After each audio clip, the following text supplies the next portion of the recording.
Hello and welcome to Casual Magic, the show where we talk about the fun side of Magic the Gathering.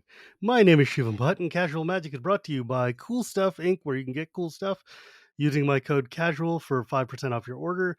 Coalesce Apparel, where you can get cool magic gears and shirts and things and use Casual Magic to get 10% off your order. And Archidekt, where you just post decks, and they don't really have a code because they don't sell anything. It's a deck hosting website. I just use them, and they like me, so I like them. Um, Welcome to season 2. I guess is it season 2? I don't know. Welcome to episode 101 of a project that I started in the pandemic with ADHD, not expecting I was going to get past like 5 of these before I ran out of ideas. But it's really cool, and I am very stoked to go into the next century of this random project. The only way I mark time these days is knowing that every Tuesday another episode's coming out. Um, Today I have a very, very special guest with me, the Ben Seck, and I would love to know why they've appended a "the" in front of your name. Is like an Australian tournament winner, grinder, and shows up on like limited resources to talk about my favorite sets from the hinterland of Magic. And I don't know, I just really enjoy like reading your stories and following your Twitter and stuff over the past like many, many years. So I'm really excited to have you on. Hello, Ben. Thank you so much for joining me. Hi, Shivam. It's great to be on. I really like just talking about magic and pretty much every aspect of it. So I'm excited to share the stories that I have. Yeah, that's the one thing that I enjoy about doing this show is I get to talk to a lot of people, and one of the things that Magic players really like to talk about is Magic. And especially like because I use my show as a platform so that other content creators who have like a niche can come on here and talk about the other parts of Magic that they like.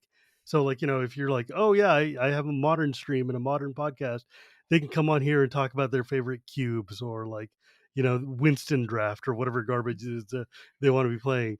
So it's really fun to be able to sit and explore the sides of Magic that folks don't get to talk about. Um, but the thing about you that interests me especially is because my show has been very America centric, except for like having Andrea Mengucci on once or twice and a couple of Brits. And you've played Magic in a lot of places that are not America. And I'm really, really curious what it's like outside of the motherland of Magic to sit and like explore. Like, you're from Australia, right? Yeah, I was born in Australia. I'm 44. I just turned 44 a month ago. So I've played Magic basically since the beginning. My first booster was revised, but actually Legends was still on the shelves when I was playing. So like I was able to have pretty early access. And Australia is an interesting country with Magic where it actually was one of the earliest adopters of like playing Magic. Hmm. The scene in Sydney where I grew up was actually pretty hopping. It had a lot of players, Hmm. and we were also very early to kind of like having in the kind of like broader sense organized play. So we had Hmm. tournaments and kind of like a structure that was going on, and that was even separated from became the DCI. So yeah, I started playing in 1994. So very early. So your And vintage is about the same as mine then, because I yeah, started right around the dark, right around like just as Revised was starting to come out. So yeah. I think we're kind of in the same like general area. You could get Legends packs when I was starting, but they were like $30 a pack, and my eighth grade butt wasn't about to be able to like pick any of those up. Yeah, I mean, Y- I definitely didn't buy too many of the really expensive packs, but I definitely traded for a bunch of those cards as well. Yeah, like I remember, like I still have my first Dakin Blackblade and my Arcady Sabbath and the original 5 Elder Dragons from Legends because I traded. I was like, I don't need this Tundra. I definitely want that Palladium Morse. It's way cooler. Um, it is cooler, but I wish I had that Tundra still. We all um, wish we kept like a lot of the cards that we had when we were starting up. Dude, I will. I mean, I've been playing Magic for like almost 30 years. I'm 40 years old now, and I'm still angry that my brother took my deck to school one day and got it pickpocketed out of his backpack because he left his backpack open in the gym class or whatever. And I lost like 4 tundras and 4 tropicals and all of my savannah. Oh, Oh, I have a Similar, actually, almost more devastating story where, probably a year or 2 after I started, I was still in high school, Mm. and I went to the regular trade night that we had in Sydney and had everything with me. I used to basically not carry school books to school and have my Magic collection, so I just, like, all these long boxes, folders, and Oh everything like god. that, and, someone stole my No! entire Oh bag, no!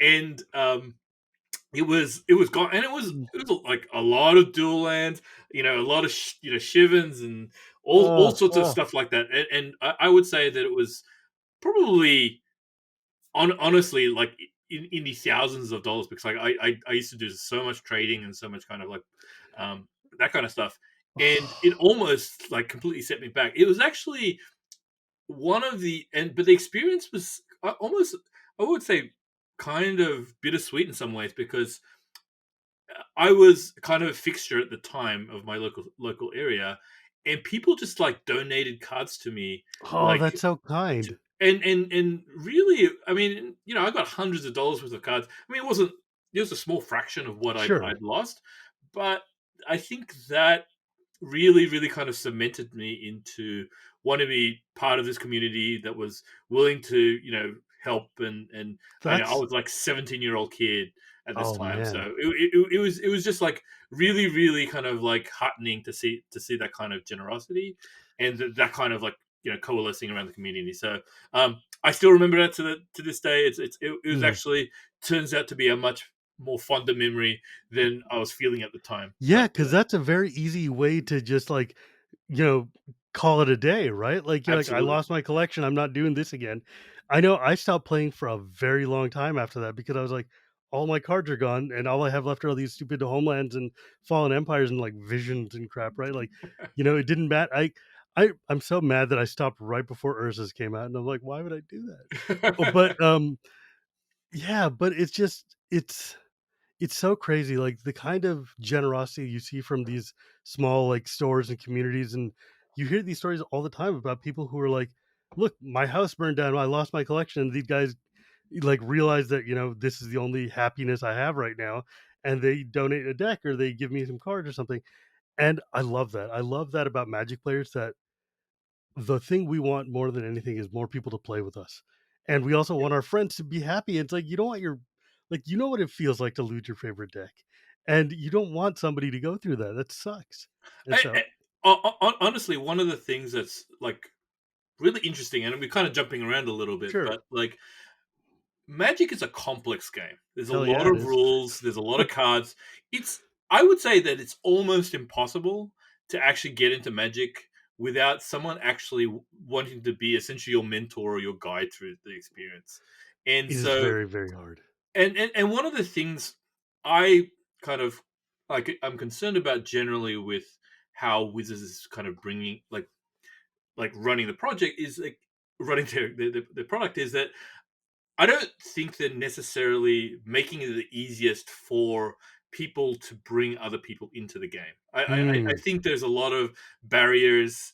Um, I think they're trying to expect that something like Arena does a lot of that kind of new player yeah. acquisition, when actually I think it's really, really hard to learn Magic from playing Arena. I don't. It's not Mm. impossible. It's possible, but then there's not a good ramp up for Arena. Like you kind of like they have the tutorial with Sparky and everything else like that. Then you hit a brick wall of like like 10 different 10 different formats, like thousands of cards. Like how do you actually kind of like comprehend all that without someone actually saying, hey, hold on.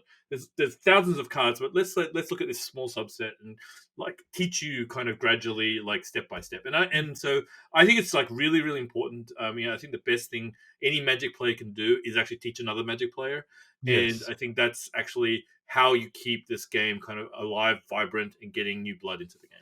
That's actually a very, very good point because I've had a lot of friends who've like picked up Magic during the pandemic and their primary means was through Arena. And you see that curve a lot where it's like, okay, I'm playing the welcome decks, I'm playing against Sparky, I get it, I understand the game, I understand, me versus the AI, I understand that mechanic. And then they walk out the door into like the first time they fight a real opponent, and they just get shellacked because these guys are playing with meta decks, and you're playing with your random, goblins welcome deck, and it's just a complete mismatch. And there's a lot of people who just walk out the door at that moment. Are like, okay, I can fight the AI, but I can't handle this. And I I think that you're absolutely right in that there's this Arena especially does not have a very good UI when it comes to leading people into where they should be playing. Correct. Even for folks like me who are invested players, I'm like trying to find out where the quick draft is and stuff is just like there's so many random clicks you have to go through or something. And then to understand what these different formats are, there's no tooltips, there's no Magic Online was even worse for this, right? Like Oh yeah, Midgo, like I am a I am the most invested you can get as an invested player, and trying to understand where the hell to go to actually do anything in that format. I was just like, I'm going back to cards, man. Like, yeah. No, it's actually really. I mean, there's a huge crutch that the Wizards team has, and I don't, and it's that Magic is the best game ever yeah, invented. And I'm a game designer. I firmly believe that, like, at its fundamentals, and if you talk about the game engine and how the kind of color pie is designed and how the resource system is designed, there's a lot of subtlety that, like, is just not extremely appreciated, and it's why the game continues to live. I mean, most games lose players as they go on. right, They spike and they go down. Like, nearly every video game is like that.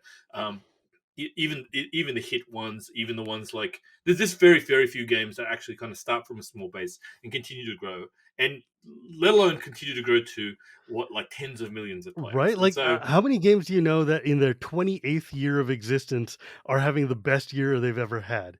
right, Like, I mean, maybe like I mean, even Final Fantasy 14 or WoW, those games are not holding the kind of audiences they had like 5, 10, 15 years ago.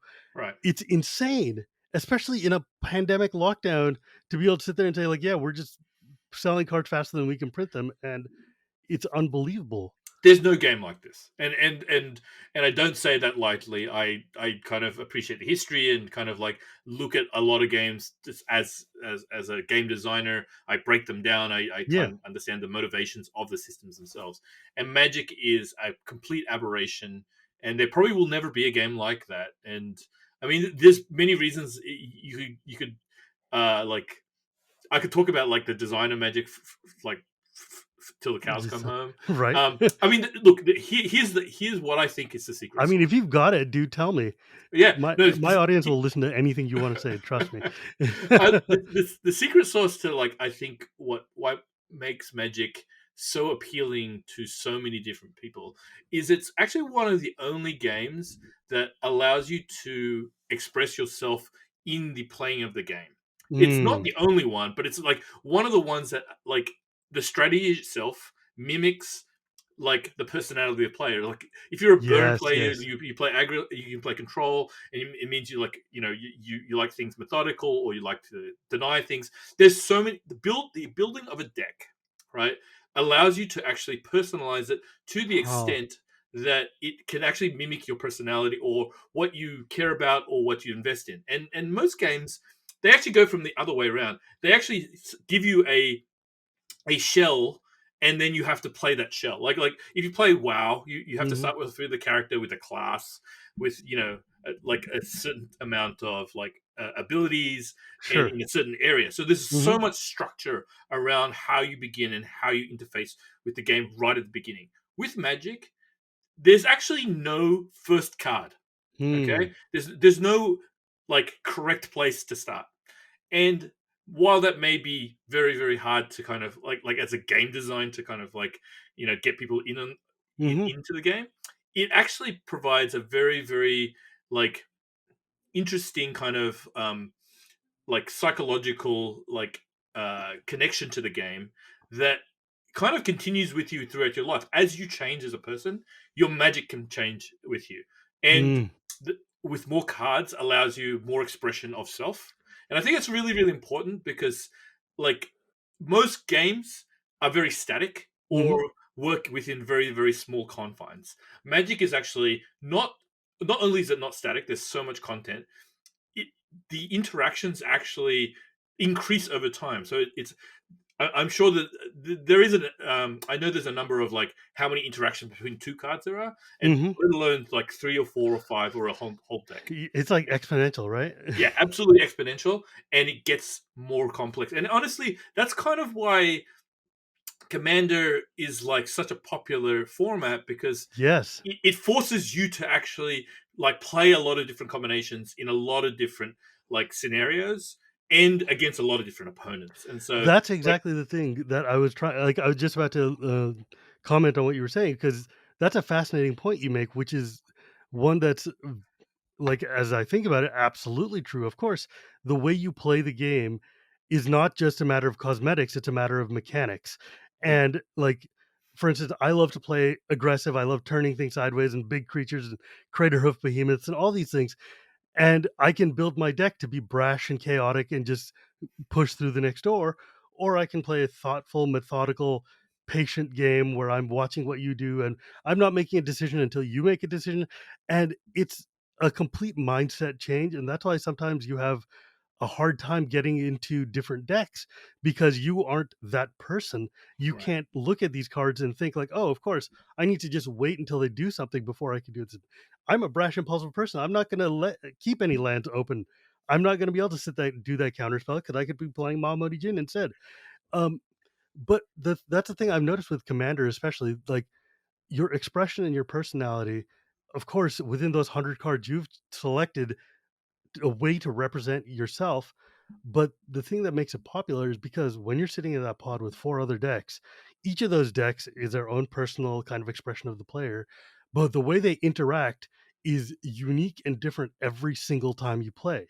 Because even if you're playing with the same four people and the same four decks over and over and over again, the combinatrix of 100 cards times 100 cards times 100 cards, you never know what like 3 5 cards are going to be on the table and how they're going to interact, and suddenly your combo is going to be who even knows, and you're doing things that your deck didn't do at all, right? Yeah, and even more kind of subtle to that is that like a lot of times if you play board games or like a groups like games, you're because you're limited with the interactions you can play. Mm, Um, there's not a lot of like personality in the players as we were talking about before, and as we all know, like game players come in all shapes and sizes and all amounts of kind of like introvert and extrovert, and so what Commander does specifically is I don't need to know your personality kind of like talking to you. I mean, you do talk and that's great and like but sure. actually like I get to know your personality via your deck. And so Mm, it's actually inherently social to play against you even if we say nothing. And I yeah. think the socialization like via game mechanics is actually a very very subtle way and allows people to kind of like start off as a bridge between like of Yes. communication between the Yes. players, and that's why it's like you play a game and you have this cool interaction and then you talk about it afterwards, and that's actually when the friendship starts. It's actually Yeah. after your kind of like your magic deck souls have kind of intermingled. And I mean I look, love it though. That's true. That's 100% true. I yeah, mean, so I look, I have a very soft spot for how Magic is a great connector. I mean, I'm a tournament player. I love tournaments. It kind of really drives me. But myself as a game maker, I appreciate Magic for its ability to be very social and bring people together. right. Like, I mean, one of the things I do is I'm on the Commander Advisory Group. I'm one of the people who helps shape this format. And like, I was at Las Vegas. We were both at Las Vegas even. And one of the things I did that weekend, I spent most of my time in the command zone, meeting and talking to people and seeing what they're like and what they want out of the format. And when you would see people who are just complete strangers sit down, and you would see folks who like, are very socially like, closed off. They're not really open to talking, or they're still kind of nervous about meeting other people. 3, 4, 5 turns in, suddenly they're melting, suddenly they're warm. By the end of it, these people are like, trading numbers and Twitter feeds and hanging out, and they're best of friends all weekend. And you see that time and time and time again because of the the thing that Commander evokes for me is the feeling we got when we were 12 years old and when formats were type 1 or just every card you had, right? And you're sitting there in the like your high school or your middle school and you're just on the floor with random strangers who've got a deck cuz who knows, the only people who had decks were like, 10, 12 people. They're going to be your friends cuz they're the only people you can play with. And you're just like having a blast and not worrying about anything except just the cool thing you just did and the cool thing they just did and how to learn how to do that. And Commander brings that back in this society where you like you were saying, there's 100,000 cards, there's 50 different formats, it's impossible to tell. But if I've got 100 cards and you've got 100 cards, we can sit and play and at least come back to a smaller, like the camaraderie of what it was to be playing Magic, the whole social nature of the game, which is I think forgotten a lot of the times when you're focusing on like, because like when you watch tournaments or when you play in a tournament, it's very quiet. It's very straightforward. It's very no emotions, very poker face, very just like focused and concentrated. And I get it. I understand why that's cool, but it's not like the warmth that I get from Magic the Gathering, right? Like I don't know if you've watched me play like tournament Magic, but like I wear my heart on my sleeve. I like I to love that though. That's why I even recognize you at all, because like you were one of the people who emotes. For God's sakes, it's okay to smile, Reed, please. Actually, I just wanted to kind of dovetail into like a slight pet peeve actually Yeah. about what I see with the design of like how they're approaching Commander. Yes. I mean, there's plenty of things online about like things people don't like about Magic, but the thing about like that I almost think it's like counter to what Commander is. I don't like a lot of the supplemental products that are targeted at Commander. Hmm. And specifically, it's not the more cards. Actually, whatever. Like Commander, you want as big a card pool as possible because it's just interesting to see these Sure. combinations. I don't like the cards that are actually directed at the Commander player on a power level. Like Yeah. like homogeneity is the opposite of what you want with Commander, Yes. right? Yes. Like so something like Commander Tower, and that's just an easy one to kind of like point at. Is that like Commander Tower maybe because at least it facilitates decks, but it's very very kind of narrowing when like one of the 100 cards is in every deck, right? Right. But I mean, Same like with the Signet, also like essentially in most of the decks. Soul Ring. I mean, Soul Ring's like its own thing and Soul whatever. Ring is like Like brainstorm in Legacy. You yeah, yeah, can't take it's the pillar that holds the format up. right. But you have like 10 of these, let's say, right? 10 of Yeah. these cards that go into every deck. Now the breadth of Commander is like reduced by 10%. And then if you multiply it over the interactions, that's a lot of interactions you lose because you have cards that have to go in every deck. Yes. And I would say have to. Obviously, you can make No, I mean, look, house rules. this is an issue that I run into a lot because it's a complaint that we have a lot. Like us who are deeply invested Commander players, or when people come to me with complaints of the format, one of the things is like, why is Wizards auto filling my deck? Yeah, Right? Like, and especially with some of the new precons that have come out, which are fantastic, but are just like out of the box better than a deck that I've been building 10 years over collecting one and one card, right? Like half of the fun of Commander for me was, bargain hunting through like the yeah, quarter bins at your LGS to find cards that'll work for this thing you're trying to do. Now, Command Tower, I think is a valuable and important card because it helps facilitate a lot of play that, fair. especially early when we didn't have lands that were good, that it lets you play the game. But there's things like Arcane Signet, by 1/2 mana card, eradicates the entire host of 3 mana mono rocks, right? And Yeah, all of those are really cool and do unique and tricky things. Like one of the things that made Commander unique in a decade or 15 years ago, whatever, is that you had to figure out a way to answer problems you had using weird sideways methods of doing so because you didn't have the answer. And now that WotC has turned the Eye of Sauron on Commander, it means that they're printing the answer. And yeah, you're going to have like, oh, I'm having a problem with card draw. Okay, I'm going to play Jessica's Will and draw like a million card, like draw a million cards and get a million mana based on how much cards are in your hand or whatever. Or like, oh crap, red does having problems with mana. Okay, I'm gonna play Dockside Extortionist, which is like the biggest, or it's like Smothering Tithe. It used to be a format where you could play like 7 mana, clunky ass limited junk and actually get away with it.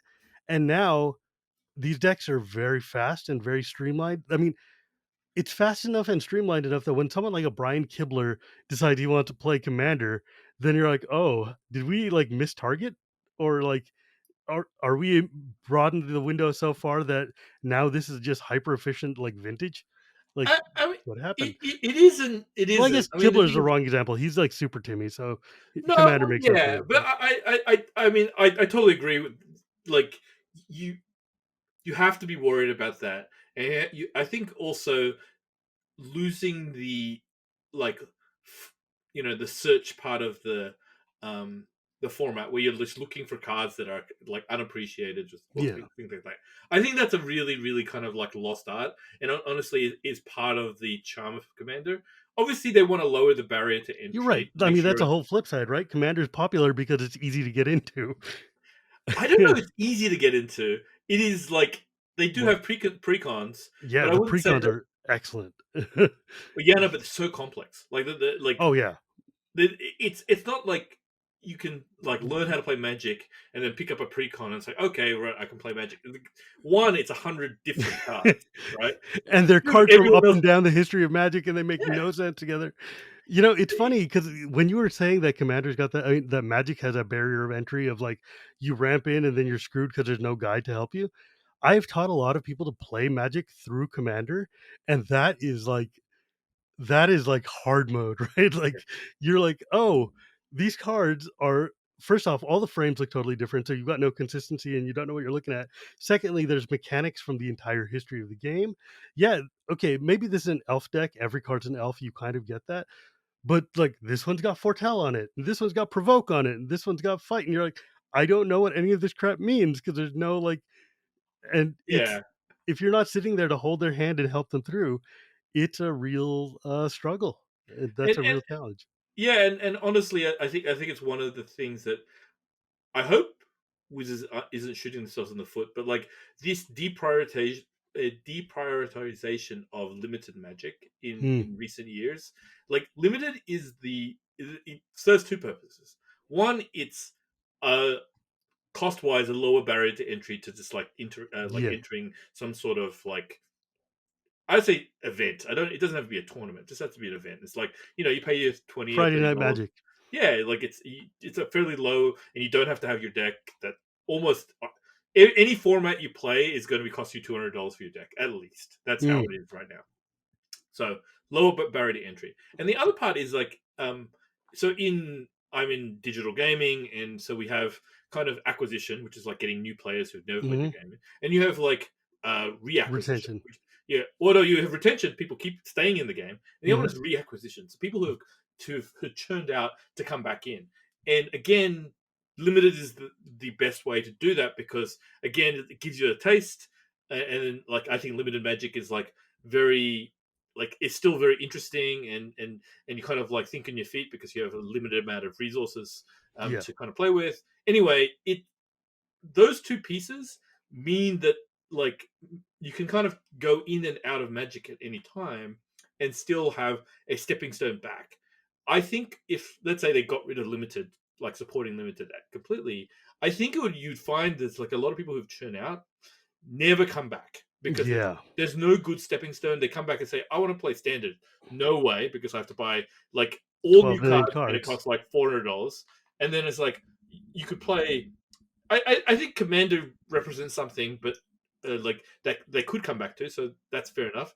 But like modern, No, nothing, legacy, right? vintage, none of these formats like are things you can come back to the Yeah. way that Wizards are printing their cards because like Wizards realized that like modern was a cash cow, and it is because people do like that kind of limited card pool. But now they're printing straight into that card pool, and now the formats are defined by the latest modern set that Right? is Yeah, like, targeted.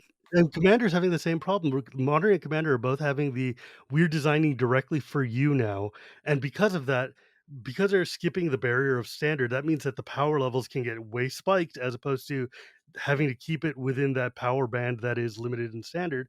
And then 2, it means that everything past, like, 2 years ago is invalidated. Correct. Like, if you have a modern deck that's an elves deck now and you're not using the Kaldheim elves or you're not ready for Ragavan, you're going to get hosed, right? Or like a commander deck, somebody did a survey and they found that in the last 2 years, there have been more staple, high powered, super good commander cards than in like the history of the game. Yeah. And it's insane because commander is supposed to be a format that doesn't rotate and your deck is supposed to be good for your life, right? Like, but I think Magic is also like, hey, we need to go where the players are, so we're going to make cards for the players. But you're right because limited is one of my favorite ways to play, specifically because it teaches you how to play the game. It forces you to learn things like solving the puzzle of I've been given 45 cards, how do I build a thing out of this? It helps you narrow down your choices without making it so like insanely broad that you can't figure, like, I can't build a standard deck by myself. I have to go and get one off the internet because I don't have the capability to look at 4,000 cards and sit there and pick a deck out of that. Like, I'm not a brewer, right? It's limited, at least, if I open a sealed pack or if I open, like, a draft, I can put a deck together and figure it out because my puzzle is much smaller, it's Right. easier to focus, the mechanics make more synergistic sense, and I can play the game. And then if I'm having a bad time, I can just do another one, right? Like I'll just throw these cards away and pick up another draft and go. And it's still a lower barrier to entry than like, whoops, I just burnt like 85, wild cards making this deck and it sucks. Yeah. And No, you're like, oh, look. I okay. don't want to seem like I'm down on Magic specifically. Like I do have all these problems. Yet I Yeah, but we still like here, right? Like I'm we're still still here. here. I mean, and actually, I think maybe I don't know how rare this is, but like I have for the whatever 28 years that I've been playing, I actually have never had a major break of playing. There Really? there hasn't been a single year that I haven't played an organized play event. That's Like wild. so, and I think for the longest time it was like I'd play something Grand Prix and up. If you didn't count the if you didn't count Hmm. the pandemic itself, I think I played at least a Grand Prix level or better, like ever since they've had those Grand Prix and stuff That's like that. insane. Like, most of the people I know have taken at least, like, a break of even a set or, like, 2 sets or a year. Like, I took a break like, Weatherlight through about, right right before Innistrad. Oh Like, wow, that's a I big mean, this break. is weird because I was reading, like, the website and I was following all the tournament stuff, and I would read Inquest, and I would watch the streams when they started. I just was playing L5R or Imagination or other games, and I don't know why I never picked Magic up again. I think I was still scarred from having lost all my cards. But then when Duels of the Planeswalkers came out on Xbox, and I was like, "Oh, this is fun. I loved Magic." So I guess 2008. So maybe it was like 10 years that I was out of the game from about like 1999 till about 2009, give or take. So yeah, and then I came back and now I'm just like hardcore, like just harder than I was before, which is insane. But I don't think I know many people except for like there's a very small echelon of folks who've just always like been there, and that's kind of nuts to think about. Yeah, I mean, like part of I credit the longevity is like I've tried to interface with Magic every which way is Hmm. Do possible. you play Like for Commander? I mean I have a commander deck. I actually have an Angus Mackenzie deck. Don't ask Oh, me why. nice. It's one of the cards I have in from Legends still. Actually, I I have love Angus. but I don't really play Commander. No, of course not. I kind of like built it almost just to have it rather than to actually play it.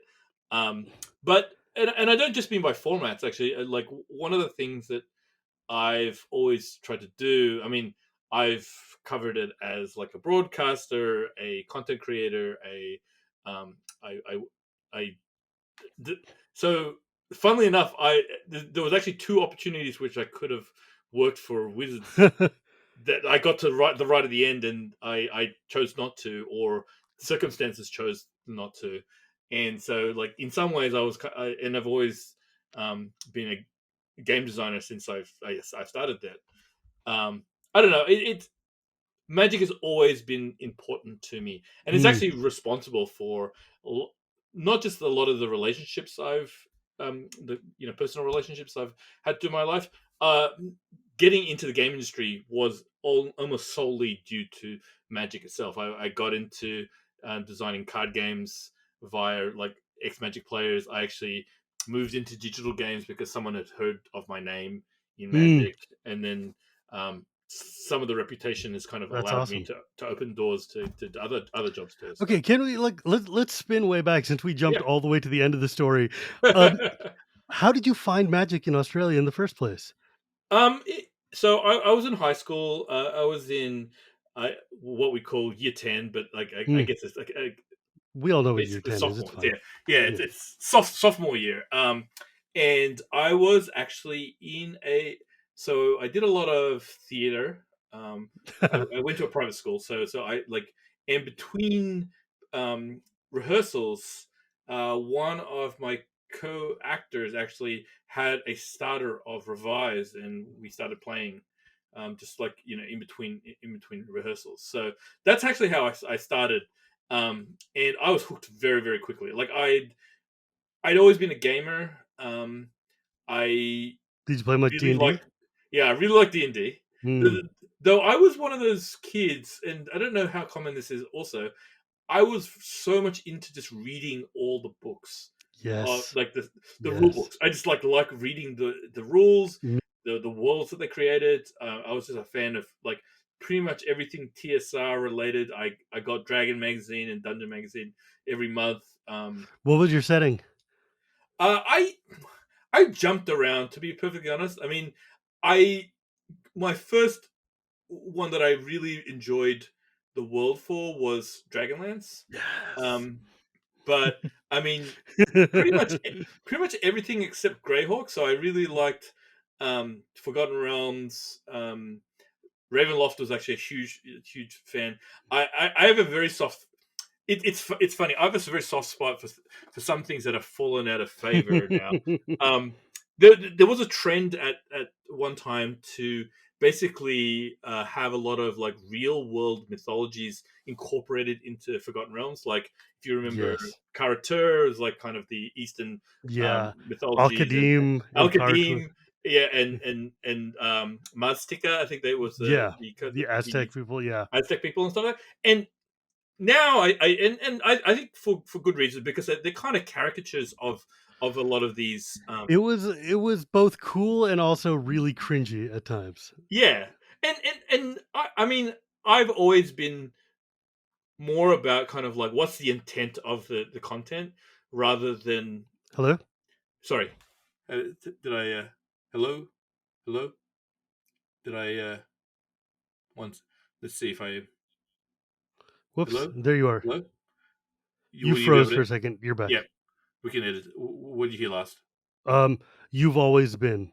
Yeah. I sorry. I've always been partial to um kind of the intent of the content creators rather than, I mean, you need to see impact. So Mhm. if people are being offended, Sure, you have to be real sensitive and empathetic towards that. But like I think there is kind of like a reasonable line you can cross. sure. I don't think there's a problem with having a fantasy setting that is inspired by, let's say, a real world setting, provided that one, you acknowledge where it's coming from, and two, you're respectful of that. So I Yeah, mean, Magic does that all the time, right? Like it kind of uses mythologies to inspire, and sure. sometimes more successful than others. I think sometimes in caricatures. I mean, I'd be interested to like, obviously, like, what you think of like something like Kaladesh, which Oh, was boy. an attempt at trying to be Eastern Asian, but I I feel like it was like almost like it didn't really go so far enough. here's what I'm gonna give you my 10 seconds about Kaladesh because people know that I can. If you let me go, I will just talk about it forever. What my problem with Kaladesh was, is that they were so afraid of offending anybody that they went all the way over. As in, like, he was like, "Yeah, we just took the art and the jewelry and then made our own random setting and called it a day."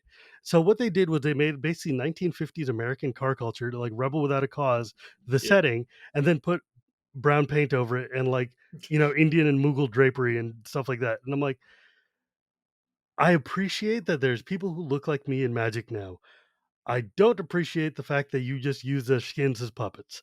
and that's weird. And like, there's no like they've done a lot better since then to integrate settings more robustly into the cards so that it doesn't just feel like you know minstrelry. But Kaladesh was a misstep, and I was very sad because I was super Jones for that. And it still remains my mechanical favorite set in Magic. I love Wow. energy. I loved vehicles. I loved all the mechanics of that. I loved the limited play in that.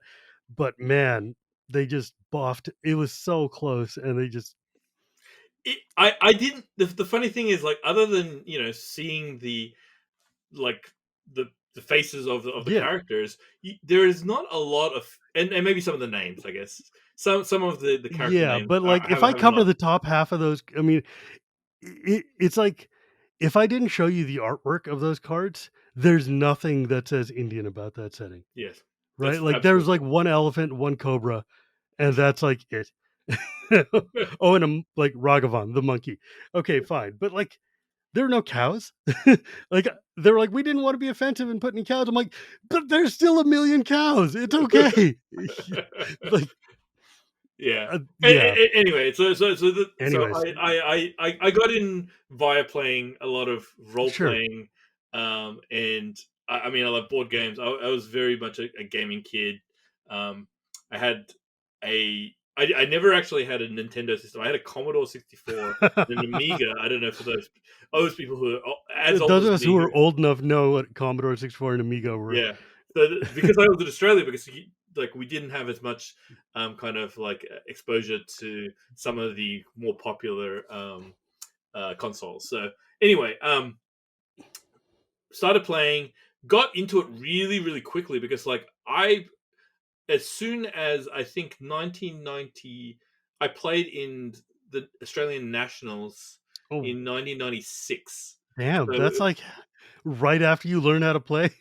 oh yeah, I mean, I was terrible, and I think I came 23rd at my states, and only the top 8 actually go to nationals. Except that at the time there was just pass downs because like if I Yeah. couldn't go, this person can't go. This okay, you get to go. It's like yeah, you get to Yay. go, and I got my ass whooped. But actually, my friends were like the people that I associated with were really good at the game and took me under the wing, and they actually did well at that tournament and really kind of like got me excited about like competing. I mean, I played my first pro tour in '96 as well.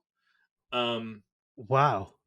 That so must have been like what, the third or fourth pro tour ever? it was the second season. Oh, maybe it's '97. I think it was May '97 because it was. I think it was the sixth pro tour ever.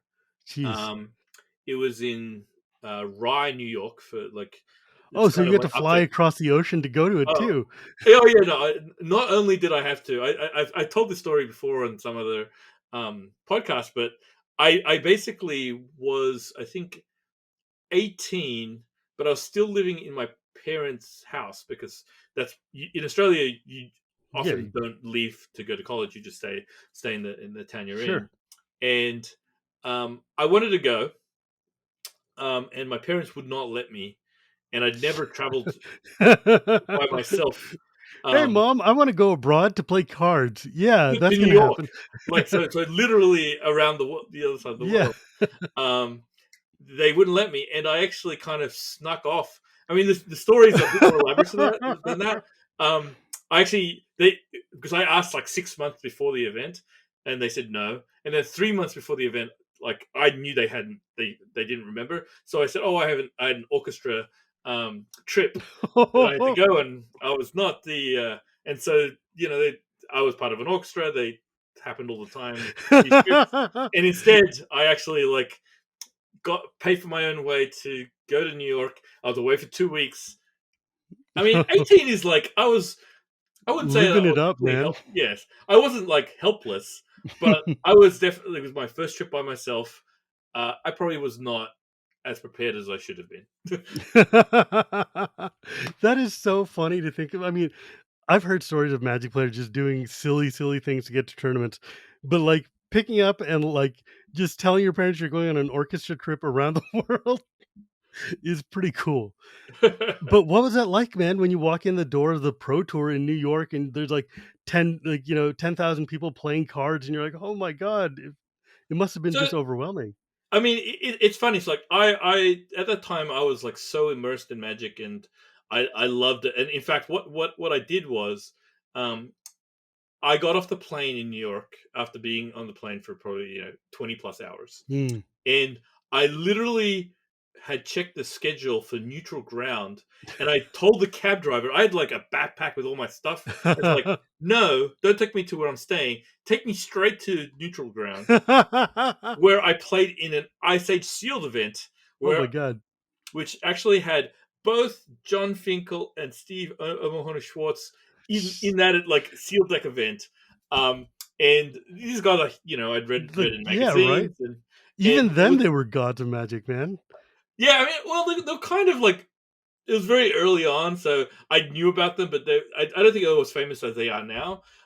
But it was funny. It's like I was like, get me to a Magic tournament a store as quickly as possible. So I went to like neutral ground. I stayed there till it closed, and then I kind of like went to this hostel that I in I can't remember. It was not in a good area.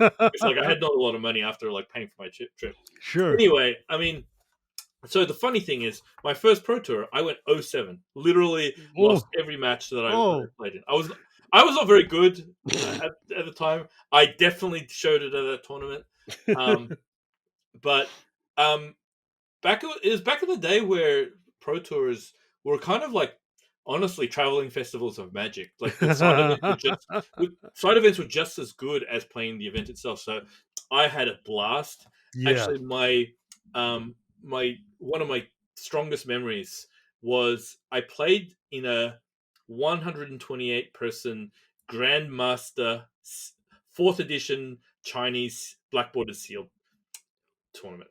Now, so for those who don't know what Grandmaster is, do you know what Grandmaster Is is? that the one where you're playing everybody at once? No. So Grandmaster um, is when it was single elimination. So Mhm. whenever you beat Oh, somebody, is this the one where you take their deck? you take their entire card Oh, pool, yeah, this is and awesome. then you read. So 128 people go to 64 people to 32, all the way to one, right? Yeah. And so when you beat somebody, you get their entire sealed deck and you rebuild your deck from there. So your deck gets exponentially better because, like, Yeah, firstly, your deck is like two sealed decks good, and then it's four sealed decks good, and eventually it becomes like a whole box, 64. right?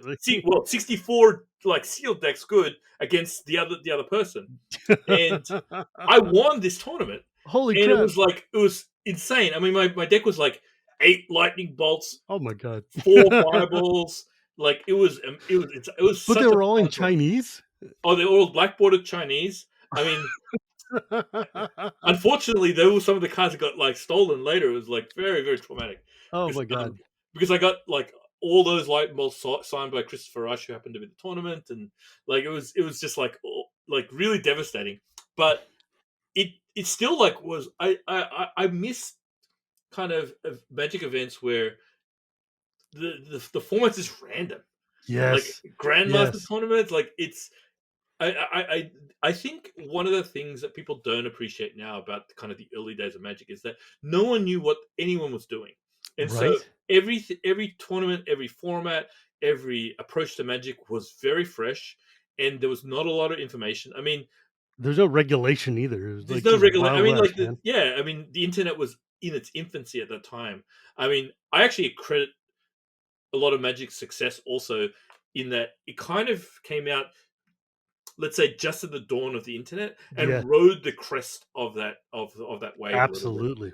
A lot of the information was like on bulletin boards and Mhm. news groups and stuff like that. But like because it was able to actually kind of like grow online, it actually connected a lot of different communities like that Yeah. would normally be isolated. So I think previously, if you were in a hobby, you'd only have the people that were around you to be playing. And if you I wrote know this letters into a magazine, maybe. right, and I know it sounds kind of like of course, duh, that's how it works now. But like it was actually a very very novel idea to actually be able to knit together like international groups, and have like this kind of knowledge sharing. Like I remember, like there was no spoilers back then, right? And so Yeah. you'd have someone who's like had it like by hand essentially did a spreadsheet of these cards, and some of these cards I'd never seen. I knew what they did because I had the printed out spreadsheet that said what it did. But I mean, everything was so awesome when you saw it for the first time. I mean, I remember just like going through Legends and Arabians Right? cards. It's like I've never seen this card before, and that's Yeah. something that we lose right now. That I mean, yes, I agree completely. I mean, at the risk of sounding like a boomer who's like, "Oh, it was all better when I was a kid." I remember doing things like playing Magic by email, where I would, we would my friend and I, or it's like people around the world on news groups I would meet, we would be like emailing each other our turns and to wait for them to respond in their turns, the way you would used to be like writing letters to play chess with people. And it's wild. If you think a commander game is long now, imagine if it took 2.5 months. Right? Like we're talking these are very and that's why I love things like Chaos Draft, where you're still got that kind of weird discovery of just like, "Oh, I don't remember this card," or "How does this card work in this weird new context I'm in?" Like Mystery Booster is like my favorite new product to come out in forever because it brings me back to that time where I didn't know every single card. And I think it's impossible in the age of the internet to do something like that and to have that kind of organic growth from like you're sitting down and playing against somebody with a deck and they pull a card out and you're like, I have no idea what that card is. I've never seen it before. I don't know what it does or what it's going to do to me. Except now in Commander, you'll see that periodically when people are like, here's this random card from like, Mercadian Masks that nobody thought about. That's awesome. And I'm like, what the hell? Who's playing Lin Civi anymore? I don't understand. What are you doing? But yeah, right, though. It was fun, and I remember playing the big melees where you would be Yeah. sitting and, like, 25 of you or 50 of you, whatever, in a circle, and you could attack the person to your left and right, and when they die, you move over and the circle gets smaller and smaller. That would never fly today. Like, that Nah. stuff Magic is too regulated, too regimented, but, I mean, at the same time, there were, like, 10,000 people at Las Vegas playing all kinds of formats, and I welcome the fact that we have enough regulation that people can now go to Thailand or to, Seoul with a commander deck and be able to sit down and play and just have that frictionless kind of gathering again. There's Oh, something no, to be said about absolutely. And like I don't I while I definitely sound like a boomer and probably am a that. boomer, Look, but you and I, we're like from an era of nostalgia of remembering those things. That's cool. That was right, a good time. It's just still also a good time. but I mean, I've unabashedly played tournaments in every set since revised. All right, Nice. there hasn't been one that I've missed. I've played a pre. I used to have an unbroken pre-release record since I have kids. That's not true, but like at some point, I just played everything. What's your favorite Um, set?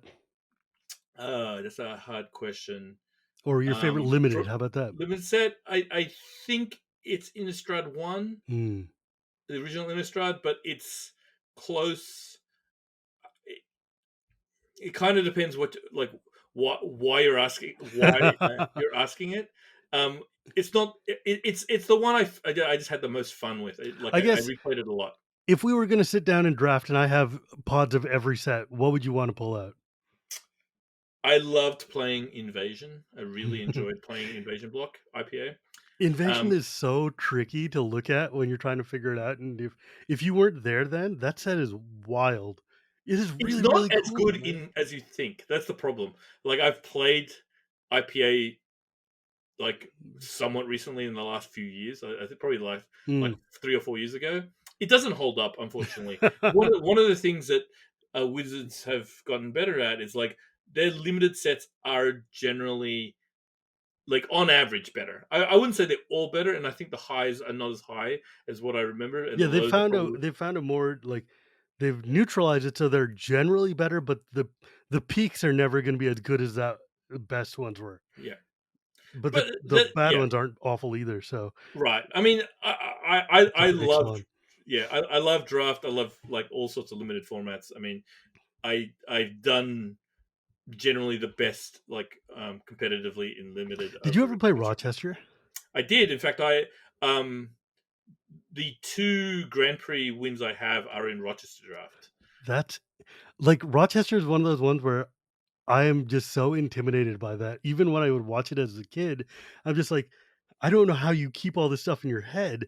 Like, you have to remember everybody else's picks and try to figure out how to get around them, and it's so slow. It's so slow to go 15 like, 1 pack Oh, at a time. I loved it, and I actually like my old brain can't do this now. But what I think one of the reasons why like those tournaments I did well in is in like early 2000s. So this is Mm, like me in my 20s. you're My right. brain is like about as sharp as it was it's ever been, and I could actually build all 8 decks on like That's essentially, insane. and I think that's what I liked about it. Like I could actually plan all these strategies. I knew exactly where everyone's going to be. I knew when cards were going to wheel and bounce and everything else like that. It was like really, really kind of like a very satisfying format. I can totally understand why they don't support it anymore because like it's slow. It's not very friendly to new people. There's plenty of reasons not to play it. But as a kind of a purist of a like liking kind of games of information, I love that format. Um, I like and playing with I Rochester cubes. Cube draft with Rochester is a lot of fun because the yeah, cards are so weird. no, I love Cube. I like Rochester String, um, all sorts of different limited formats. I'm a huge fan of. Can I ask you actually a question about that? Like, when you're at a GP and you were doing Rochester, does that mean that they have to have a judge at like every table? Yeah, they did. Yeah, That's a lot of judges, man. I mean tournaments were not as I big guess back tournaments were then. much smaller too, probably. Yeah, I mean, we're talking about Grand Prix the size of like 2 to 500, so like it's which is like tiny, really, compared to what they eventually got to. Like we're talking about thousands. Um, but I and mean, in Australia, especially, it was small. I mean, my my biggest successes were in Cape Town, South Africa, and Melbourne, Australia. I mean, I've done well in some other events, but like those two are like some of the smallest Grand Prix ever yeah, attended. because like those are very far and very hard for people to get to, except for like Japanese players, I guess. But even probably then, they weren't traveling very much to go to Oh, they Australia. traveled. I mean, there usually was a dozen coming to Australia. So, I mean, Did Japanese you see players are Shuhei in Vegas? I did. How fun was that, man? He's a road warrior. He loves traveling. I know that he also likes playing poker, so it was kind of like a good double Two up for for one. him. Yeah. Magic player's always gonna go for the 2 for 1, let's be real. Um, so you so what do you do in the games industry? So currently, my role I'm a senior creative director Oh, nice. um, in mostly mobile games, but I've worked in other mediums. Basically, I am the person who's kind of like helping the teams that I work with choose the mechanics and systems and how all these interact, especially economies and balancing and like what are the inputs and outputs. Like it's I would say I do I help with or create the game designs for a lot of these games that you might Yeah, play on mobile. so that's fascinating because it feels like to me, like, in a lot of ways, the way Magic is built feels more like a modern mobile game than it does a lot of other things, given the way that you've got microtransactions, buying your booster packs, you've got the kind of mechanic of building your decks and things like that, and it feels a lot like the mobile game design would versus what like a console games design is or versus like Absolutely. board games or anything like that. And it sometimes I sit there and think I'm like, man, Richard Garfield was like decades ahead of his time with this stuff. Oh, he was. I mean, honestly, like the concept of a loot box, like Yeah, dude. people got up in arms on it like a few years ago with like console games Horse doing armor. it. Magic has been doing like loot boxes since 1993. Right? Now, right, like every booster is a loot box. It's randomized content that in a small kind of like controlled environment is actually buy pay to win. And like Mhm. now in tournament magic, the expectation is you have access to any card that you you can Yeah, afford sure. or you can get right. But like back then, your decks were made out of like how much money you spent, and so Yeah. the more money boosters you bought, the better your deck was. That is exactly how mobile games work right now. Um, they're just like smaller environments. In fact, they're created in such the economies are created in such ways that you can't easily collect it all, compared to, let's say, what Yeah, Magic is. like I used to play a lot of gachapon games, a lot, and it was getting very detrimental to my wallet until I sat and I realized I'm like, this is like Magic, but I don't get to keep the cards afterwards, and Yeah. they get like totally outmoded every 3 months with a new patch. I need to stop. And I basically had to cut like playing Final Fantasy Brave Exvius like cold turkey, and right before the pandemic hit, and I'm never made a better decision, let me tell you, because that would have cost me thousands of dollars when I've got nothing better to do at home but sit and play mobile games. Um, Yeah, I mean, honestly, that like I'm pretty heartened to see that a lot of the more predatory tactics are getting you're moving to away from that. I yeah. mean, I would really honestly love to see Magic like not try and squeeze every living dollar Boy, out of howdy. everyone. Um, like not just because it's not the I actually think in the long run it's detrimental to the brand and the product and the players. And they may be they may be wise to kind of like heed that warning that they see in other um like other types of games or other industries. Because And you so can't clear cut the forest, man, because you've got to leave something there. And that's why I think more than anything, I've been very loud about not making exclusive cards only in secret layers, which basically becomes a pay to win, which becomes a very limited, these are never coming out again type of thing. That's like having secret layers and having cosmetics and having fancy cards, that's irrelevant. That's fine. fine. Yeah.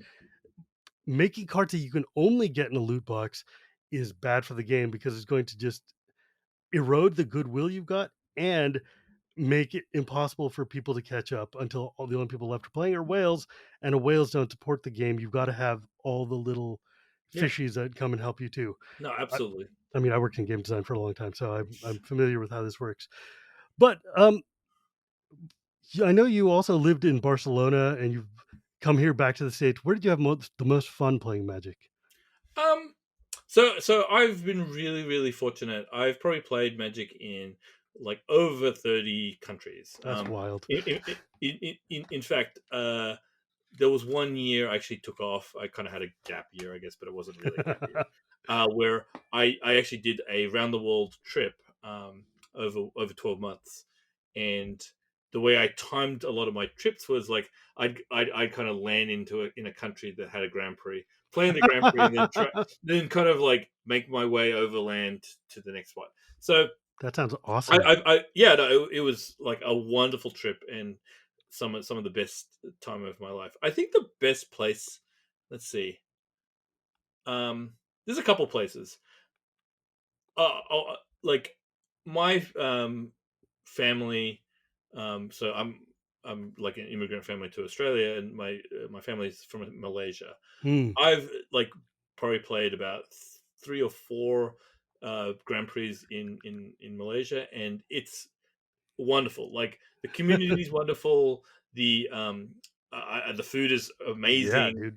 Um, like and I've always enjoyed that. But I think there's a couple other memorable places that I've played.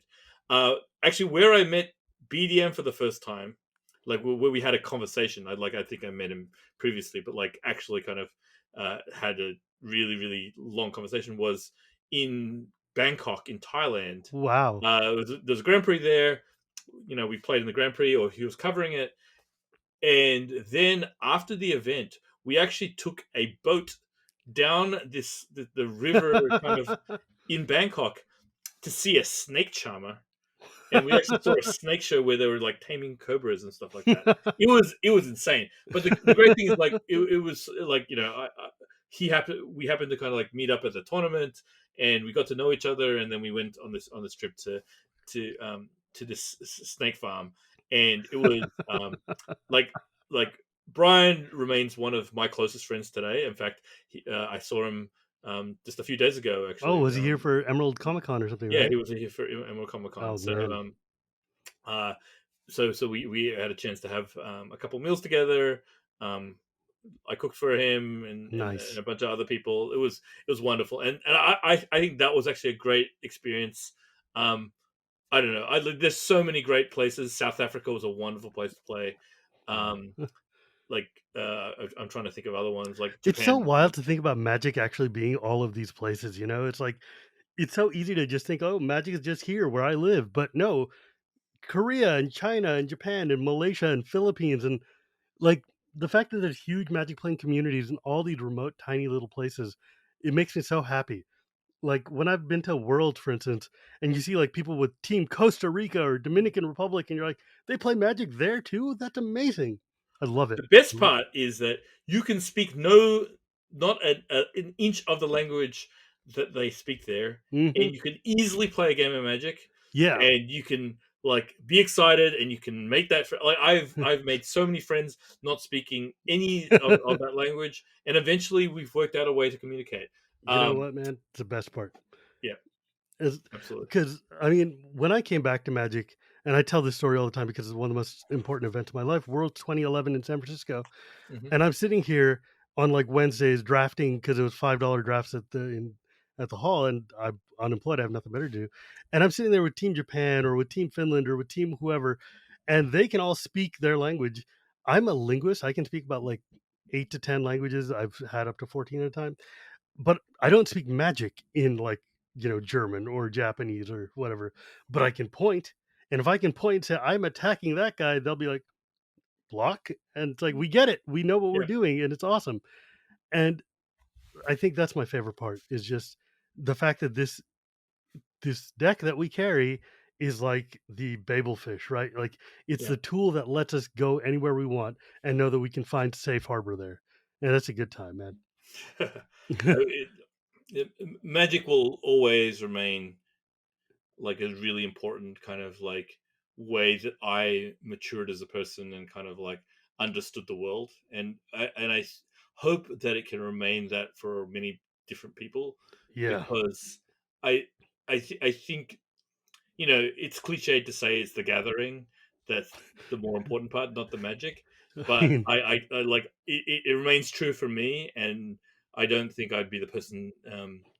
today that I am if not for a lot of the experiences and people that I met kind of playing I it. mean, the tagline of this show, which you will hear me say at the end, is that it's not magic without the gathering. Like that's the whole gimmick. That's the entire message here. Is like all of us come like when I was in Vegas and I was able to meet everybody again after like 2 years of being in a box and seeing all my people in a room and we're all playing cards and we're all living again.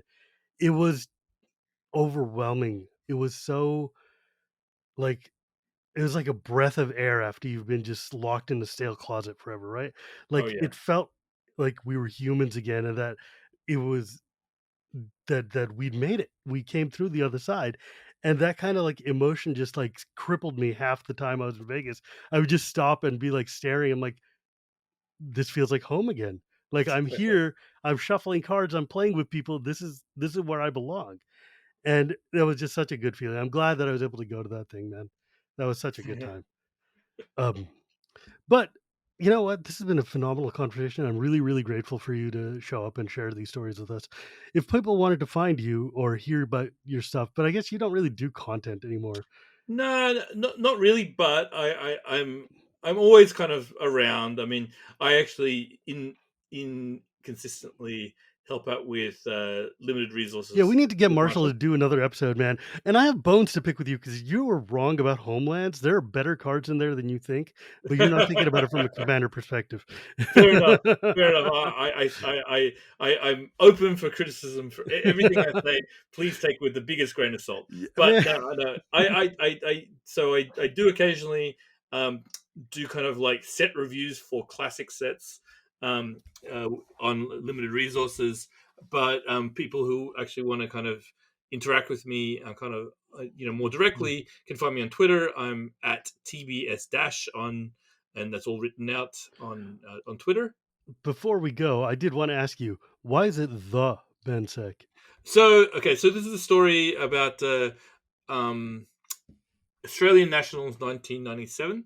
Um, so at this time, I'm not a particularly great player, but I have an especially loud mouth on the internet. So I like I, you know I kind of talk a big game, and this is amongst the Australian community. Like Sure, sure. internationally, no one knew who it was, but like so I you know I was, let's say, notorious for kind of like opening my mouth, um, and so I'm playing my first round at nationals, and I'm playing this guy from, let's call it, it's kind of a bit of a backwater sit like town. So like Mm, he doesn't know, it's his first sure. big tournament, and I give him a shellacking basically. I beat him very very convincingly, and then but amongst my friends, I'm not very good. I'm kind of like a tier 3 or 4 player because like I still haven't figured it all out yet.